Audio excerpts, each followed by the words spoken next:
Oi, amigas! Como vocês estão? Hoje eu vou contar pra vocês um pouquinho sobre os livros que eu li no começo desse ano.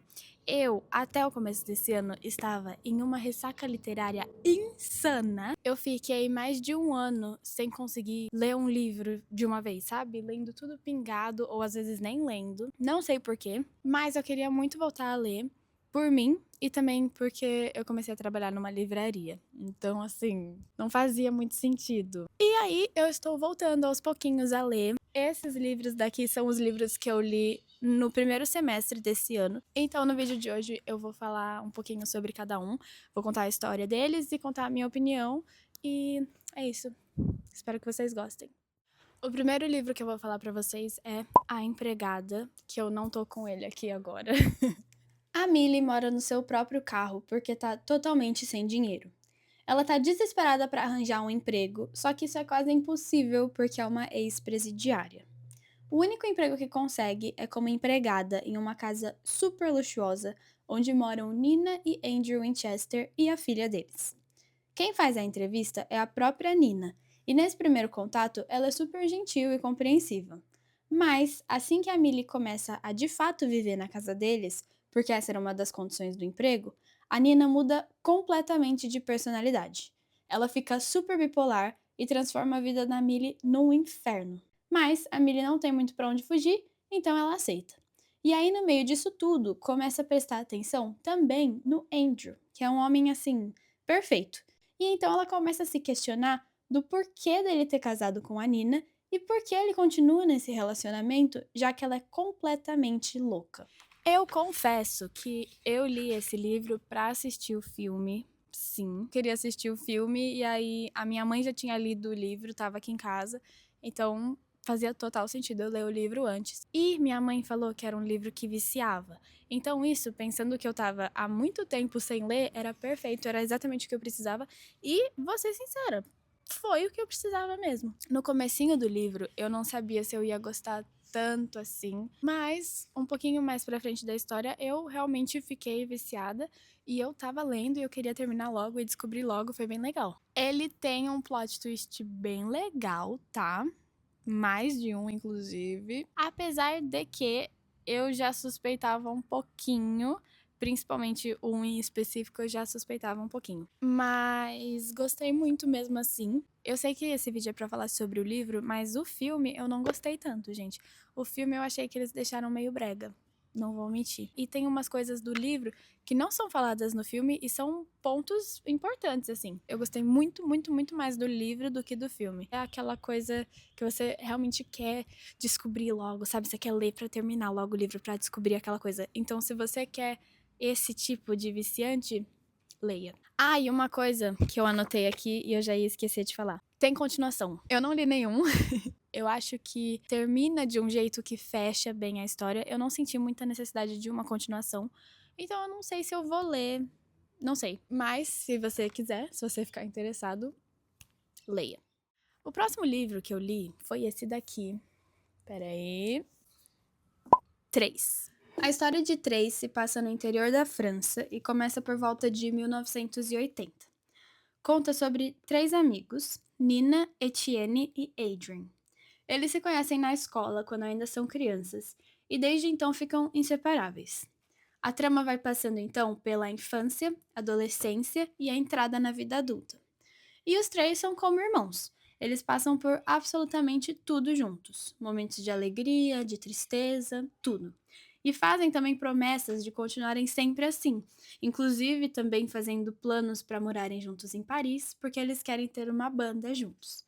Só que, depois de 30 anos, eles simplesmente não se falam mais. E então a história fica indo e voltando, e de pouco em pouco você vai entendendo o porquê a promessa deles foi quebrada. Gente, eu enrolei muito pra ler esse livro, tá? Porque o começo dele é meio confuso. Eu achei, pelo menos, um pouco confuso. Às vezes no futuro fala de um negócio que você não entende muito porque aconteceu no passado, só que no capítulo do passado ainda não falou sobre isso.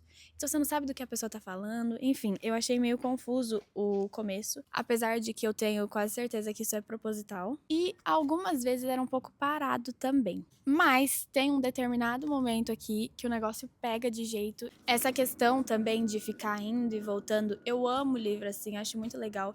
E nesse livro em específico, o que aconteceu é que a partir de um certo capítulo, que eu obviamente não vou falar o que acontece, mas eu percebi que eu tava lendo o livro inteiro errado.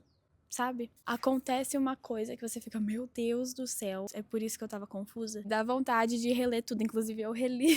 Eu fui voltando em capítulos específicos e lendo eles de novo, e gente, minha cabeça tava explodindo. Outra coisa que eu gostei muito do 3 é que ele consegue abordar vários assuntos sérios e importantes e não daquele jeito superficial, sabe? Quando em algum filme ou em algum livro o autor quer falar muito sobre muitas coisas e aí não fala bem de nenhuma. Não acontece isso. Eu não vou falar muito sobre quais assuntos são esses, porque eu acho que vai estragar um pouco. Mas é muito legal, eu recomendo muito, muito esse. Se você tá lendo ele no comecinho e você deu uma travada, não desiste, termina. Logo depois, o livro que eu comecei a ler foi De Férias com Você. O Alex e a Pop são melhores amigos, com personalidades totalmente diferentes. Eles moram em cidades distintas e então criam a tradição de viajarem juntos todos os anos. Só que, no verão de 2 anos atrás, alguma coisa acontece e eles se afastam. Agora, a Pop tá empacada e ela tem certeza de que a última vez que foi verdadeiramente feliz foi na sua última viagem com o Alex. Então, ela decide convencer ele de viajarem juntos mais uma vez, tentando assim consertar a sua amizade. A escrita desse livro é aquela típica escrita que parece que você tá conversando com uma amiga, sabe? É muito leve, é muito, sei lá, moderna, assim, o jeito que fala. Não sei, gente, é leve. Tanto que eu li esse livro super rápido, é uma leitura bem gostosinha mesmo. Esse livro eu indicaria para as pessoas que gostam do Friends to Lovers e pra tropa do Slow Burn também, tá? Que eu, pessoalmente, eu amo essa. Essa aqui é uma leitura. Ai, uma leitura de ficar deitada na praia, assim, de boa, sabe? Assim, é muito gostosinho. Recomendo. Gente, o próximo livro eu achei muito fofo, tá? É esse daqui, O que Resta de Nós. A Jeane tem 74 anos e acabou de perder o seu grande amor. De repente, ela se vê sozinha em um apartamento grande demais para uma pessoa só e com alguns problemas financeiros. Então, para resolver tudo isso, ela decide alugar os quartos da sua casa. E é aí que entram os personagens Iris e Tel. A Iris tem 33 anos, é cuidadora de idosos e carrega toda a sua vida em uma mala. E o Theo tem 18 anos, trabalha numa padaria e não se permite sonhar alto. O livro, então, com capítulos que vão alternando entre os três, vai contando as suas histórias e como eles talvez estivessem realmente predestinados a se conhecer. Como os capítulos vão alternando entre os personagens e os capítulos são curtos, eu achei muito viciante. Eu achei que é um livro que você lê rapidinho, assim, sabe? É muito viciante e é gostoso, é curtinho, é lindo. É uma história bem leve, daquelas que deixam o coração bem quentinho mesmo. E uma coisa que eu adorei desse livro são as piadinhas e as sacadas que essa autora tem. Então, do nada, ela solta uma comparação engraçada. Ou, sei lá, o jeito de escrever algo é engraçado também. Eu gostei muito da escrita dela, de verdade. E outra coisa que eu gostei muito são os personagens. Gente, eles são muito fofos, muito amáveis. Então, também, esse é um livro gostosinho para você ler de tarde. É um abraço, é um conforto. Depois nós temos Antes que o Café Esfrie. Eu lembro que teve uma época que todo mundo tava lendo esse livro e eu ainda não tinha lido ele. Eu li agora e eu gostei bastante também. Gente, eu sou muito fácil de agradar. Existe um café escondido em Tóquio onde é possível viajar no tempo. Só que essa viagem é totalmente diferente daquela que a gente normalmente vê nos filmes. Ela é cheia de regras e, sinceramente, algumas são bem broxantes. Por exemplo, você só pode encontrar pessoas que já estiveram nesse café antes. Você tem que se sentar numa cadeira específica e, enquanto estiver no passado, não pode levantar em momento algum. Também não importa o que você fizer no passado, o presente não vai mudar. E, talvez a mais importante, a sua viagem só dura enquanto o café não esfriar. O livro é dividido em 4 contos, onde 4 pessoas, cada uma pelo seu próprio motivo, querem viver essa experiência. Coisas que eu gostei sobre esse livro. Eu gostei que ele fala sobre a viagem do tempo, só que de um jeito diferente. Porque normalmente quando a gente assiste um filme, série, livro, o que seja, que fala sobre viagem no tempo, é sempre as mesmas regras. Esse daqui não. Tem tantas regras diferentonas que faz até os personagens questionarem se realmente vale a pena voltar no tempo. É um livro curtinho, tá vendo? E são 4 contos, então ele acaba ficando mais curtinho ainda, porque parece que você tá lendo 4 pequenos livros em vez de um só. E é isso, eu não tive nenhuma forte emoção com ele, pra ser bem sincera, mas eu achei que ele tem umas mensagens bonitas e tem uma proposta diferente, sabe? Não é mais do mesmo, então muito legal também. Depois eu decidi ficar super culta e eu fui ler The Great Gatsby. Essa história é narrada pelo Nick Carraway. Ele acaba de se mudar e vira vizinho do Jay Gatsby, que é nada mais nada menos do que o homem mais rico daquela rua, se não daquela cidade ou até mais. Só que toda essa riqueza do Gatsby é meio misteriosa. Aliás, o Gatsby é muito misterioso. Ele adora fazer festas gigantescas onde milhares de pessoas vão sem serem sequer convidadas, e o próprio Gatsby não aparece nessas festas. As pessoas que estão lá, na sua maioria, nem conhecem ele. Então, o Nick fica muito intrigado. E eventualmente eles começam a se aproximar e ele vai entendendo mais sobre o Gatsby e quais são os seus reais interesses e motivos por trás das festas tão extravagantes. Esse livro eu comprei quando eu tava viajando com a minha família, então ele é em inglês. Tá, eu tô metida sim. E por ele ser em inglês e também ser um clássico, eu tava com um pouco de medo de ler ele e ser aquela leitura pesada, sabe? Mas, gente, não é. Ele escreve muito bem e uma coisa que ele faz muito, e eu gosto muito de quando fazem isso, em vez de você virar e falar, isso aconteceu, ele começa a descrever um monte de coisa. Descreve a cena, descreve o ambiente, o cheiro, não sei o quê. E aí no fim você fala, puta merda, isso aconteceu. É legal de ler, sabe? De você ir meio que descobrindo junto com o personagem. Eu já tinha visto o filme há um tempo, mas eu não lembrava do final, por algum motivo. E foi ótimo, porque tem um final bem marcante, assim. Então não estragou isso pra mim, porque eu realmente esqueci. E aí eu vi a história como se fosse a primeira vez. No finalzinho, ele dedica uma boa parte do livro para falar sobre a vida do Fitzgerald. E, gente, muito legal também, tá? É triste a vida dele, eu achei, mas é muito interessante de ler sobre, de entender a cabeça da pessoa que escreveu. E você acaba pegando até por que ele escreveu certas coisas, sabe? Algumas passagens do livro aconteceram na vida dele, mas de um jeito diferente. E aí você consegue entender um pouco de como funcionava a cabeça do gênio. Então, muito legal. Se você quiser ler o livro e não tiver essa parte no final, eu te recomendo fortemente pesquisar mesmo assim, porque realmente é interessante, sabe? Bom, depois desse. Ai, tá acabando minha lista. Depois desse livro, eu li Playlist para um Final Feliz. 2 anos depois de perder o seu noivo, a Sloane ainda não conseguiu seguir em frente. Um dia, enquanto tá andando de carro, ela vê um cachorro perdido no meio da estrada e acaba acolhendo ele. Ela descobre que ele tem um dono e tenta desesperadamente entrar em contato, mas ninguém retorna. Então ela decide realmente ficar com o cachorro para ela. Só que um dia o dono finalmente retorna às suas ligações. Ele chama Jason e é um músico que estava de turnê. E claro, ele quer o cachorro dele de volta. Então eles começam a trocar mensagens e obviamente vai surgir aí uma conexão entre os dois e o assunto não vai mais ser o cachorro, mas sim um possível relacionamento entre eles.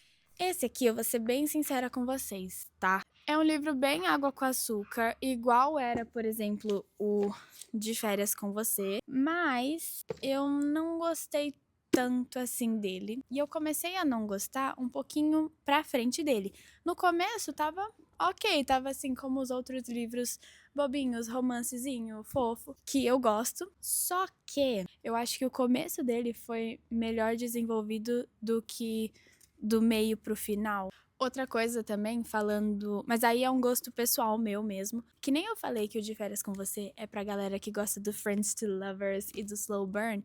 Esse aqui é totalmente o contrário. E aí é um gosto pessoal meu mesmo. Mas nesse é meio amor à primeira vista. É totalmente amor à primeira vista, na verdade. Só que não foi um amor à primeira vista que eu gostei tanto assim, gente, desculpa. Eu senti que o que me incomodou um pouco é que tudo acontecia muito rápido e tudo acontecia muito fácil. Então, por exemplo, às vezes aparecia um problema, no próximo capítulo ele já tinha sido resolvido. E eu acho que perde um pouco a parte real da história, sabe? Outra coisa de ser meio fake que eu também não gostei, mas de novo, é um gosto pessoal meu. Eu senti que a autora quis pintar o menino, que eu esqueci o nome dele agora, o que é músico, Jason, né? É, o Jason.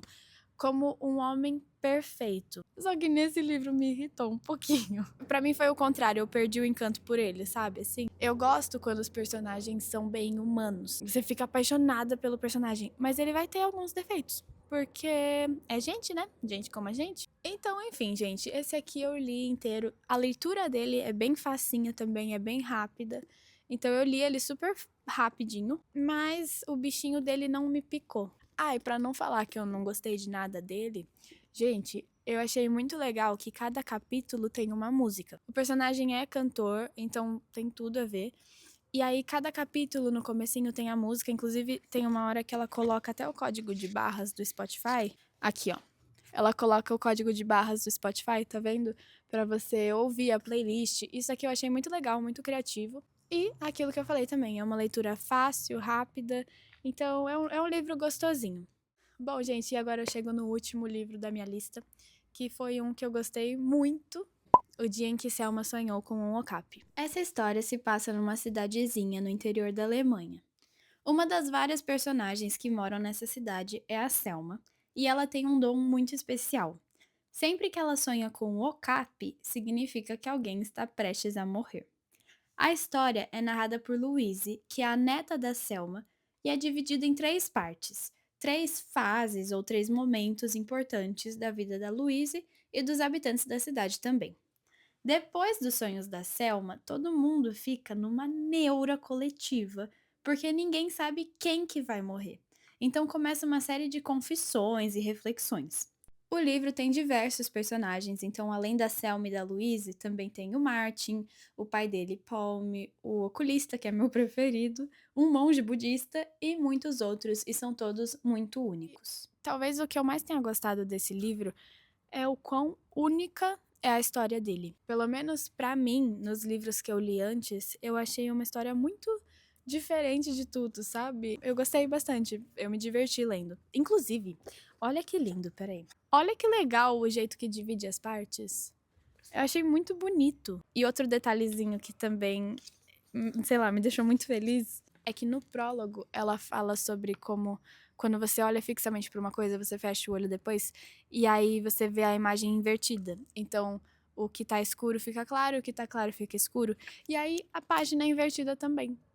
Eu achei genial, sabe? Detalhezinhos pequenininhos, mas que não sei, pra mim tornaram a experiência de ler esse livro muito mais prazerosa. Outra coisa que eu gostei muito desse livro são os personagens. Gente, é um mais fofo que o outro e eles são complexos. E a escrita do livro é uma escrita bem diferente. Eu senti que ela é um pouco literal.